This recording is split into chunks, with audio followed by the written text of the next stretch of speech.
Swamiji, this is a question from a devotee who would rather remain anonymous. All right. Involuntary thoughts are mostly negative and bad. How do we uproot them? If we are what we think, does it mean these ugly thoughts will bring us suffering and misery? If what we think, that we become, then how does karma come into play? I have noticed people who are positive thinkers and are not necessarily good people, but have very good peaceful lives. So is it my thought or is it my karma that makes my destiny? I'll answer the last one first. Is it my thought or is it my karma that makes my destiny? Both. Yes, that's an easy one. But let's go back to the first one. Our thoughts which come up in the mind, the person who writes this says that it is often it is negative, not helpful. What happens is this.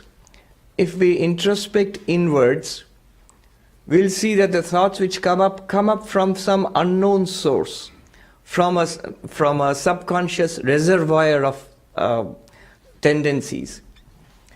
The Yoga Sutra, which is the manual par excellence on meditation, the most ancient book on meditation which we have, the Patanjali Yoga Sutras.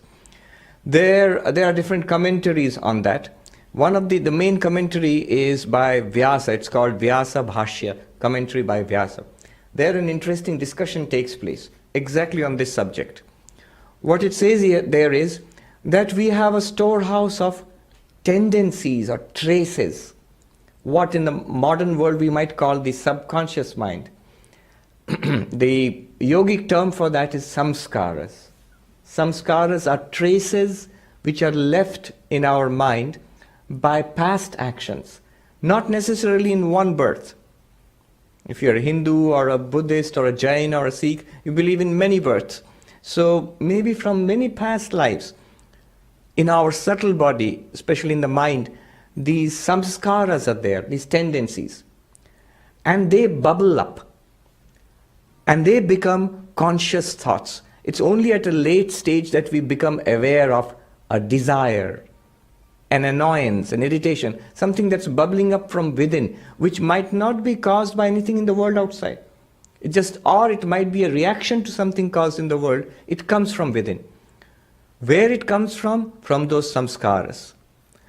Now, so one word is samskara. Samskaras are traces left in the subconscious mind by our past actions, past language, what we say, and past thoughts. So thought, word, and deed, they leave traces on our mind, especially if they're repeated again and again. Now these samskaras become conscious thoughts or thoughts at the level of the conscious mind. When it comes to the conscious mind, the Sanskrit word for that is vritti. Vritti is a modification of the mind stuff. Like a little wave comes up on a lake. So the mind is like a lake, a wave comes up in the lake. A thought, a desire, something. Maybe anger, maybe resentment, maybe guilt, various kinds of thoughts. They come up. Maybe memories surface suddenly for no good reason at all. So these become vrittis. And then what happens is, if you entertain those vrittis, if the vritti stays on the surface of the mind long enough, it sinks back into the mind, into the subconscious mind, and becomes a samskara. So you see the cycle. Samskara bubbles up, comes up as a vritti. And the vritti dwells in the surface of the mind. Especially if you act upon it. If the thought comes up and if you express it in speech and action, then the vritti gets strengthened and it sinks back again. It seems to go away from our mind after a while. Even the most fearsome rage or the most darkest depression, it goes away. But it does not disappear. It goes back into the storehouse of samskaras and strengthens existing samskaras or creates new ones. This cycle of samskara and vritti goes on unceasingly day and night in all our waking moments, especially even dreams. So this is a cycle which goes on. In the commentary in Sanskrit it is said, evam vritti samskara rupa chakram aharnisham vartamanam. Day and night this cycle is rotating. Now, because of the way we have led our lives, not carefully, not mindfully, a lot of negative stuff has gone into our minds. I sometimes joke that we are so careful about what we eat, and you would not go to a dumpster and put your hand in there and bring out food and eat it, rotten food. Your tummy would be upset immediately.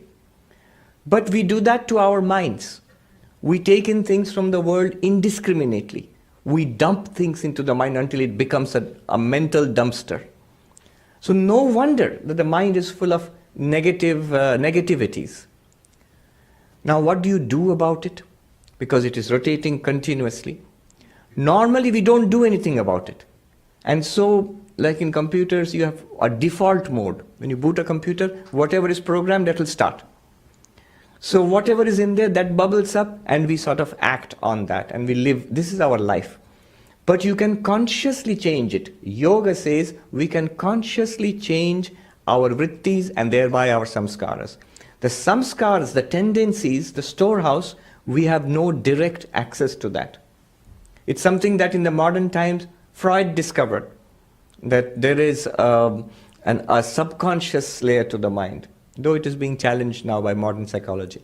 So this seems to be the storehouse in our mind to which we have no direct access.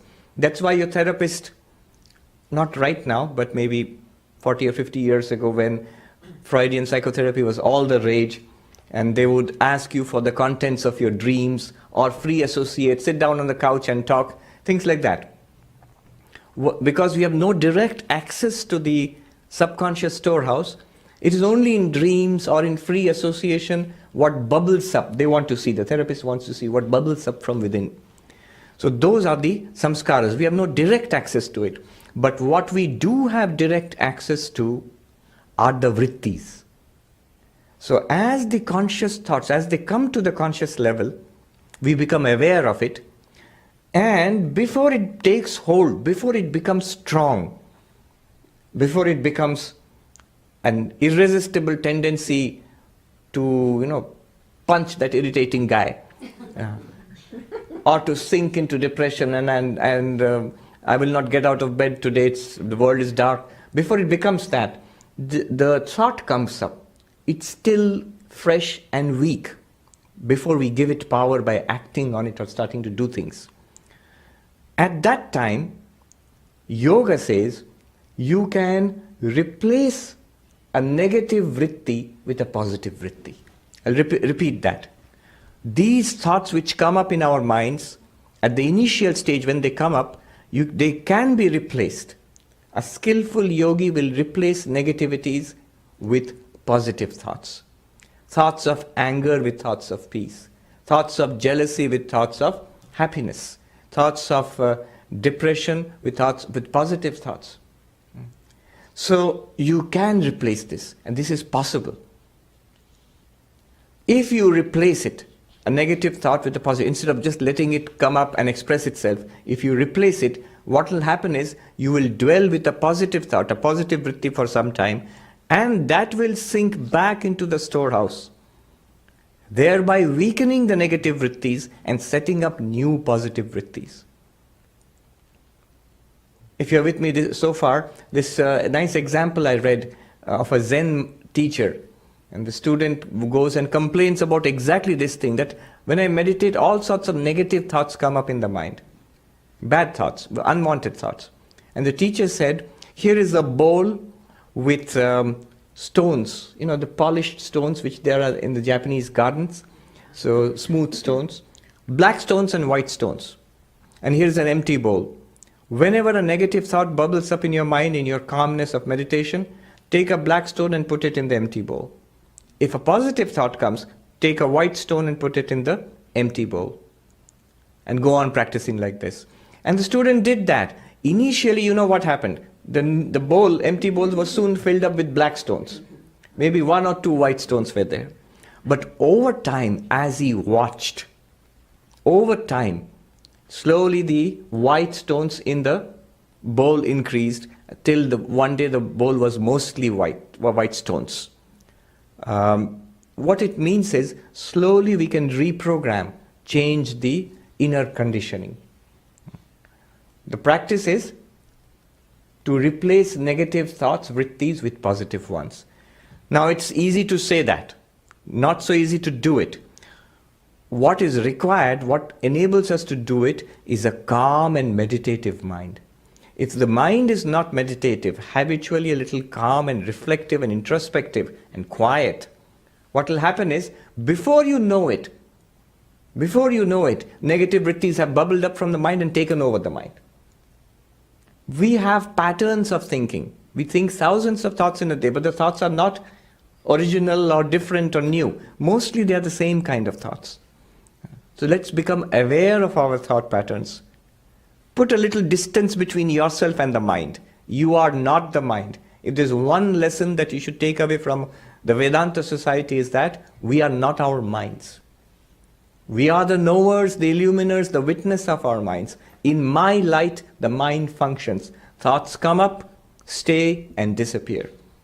The mind is an instrument. Just like the body is an instrument, the mind is an app, a collection of apps. So you can use it as you will. Normally it does not seem like that. It seems that it has taken over us. It's because we have given it power. The way to take control of the mind is to first become calm, put a little distance between yourself and the mind psychologically, and then try this process.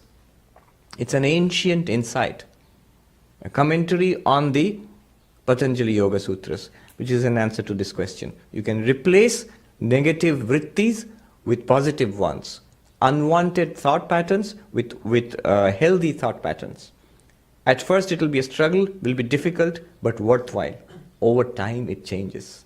The Gita says the mind alone is your worst enemy and is your best friend. Krishna says that in the Gita. How is the mind the worst enemy and the best friend? The mind uncontrolled is your worst enemy. The mind controlled is your best friend. I think it's Milton, the poet, who wrote in Paradise Lost, the mind in its own place can make a heaven of hell and a hell of heaven. The mind by itself. Doesn't matter what your external circumstances are, how bad it is. It can be transformed into a heaven by the mind, just by the attitude, the way the mind reacts to the circumstances. No matter how good one's circumstances are, it can be transformed into a hell by the mind uncontrolled. I was teaching children for a long time, and young people for 2 decades nearly.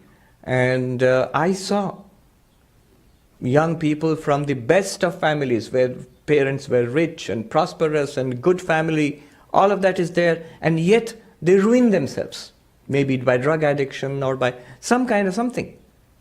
And children coming up sometimes from the worst of circumstances, a terrible struggle, and they make their lives, they have wonderful lives, which they create themselves. The difference is in the mind. All right.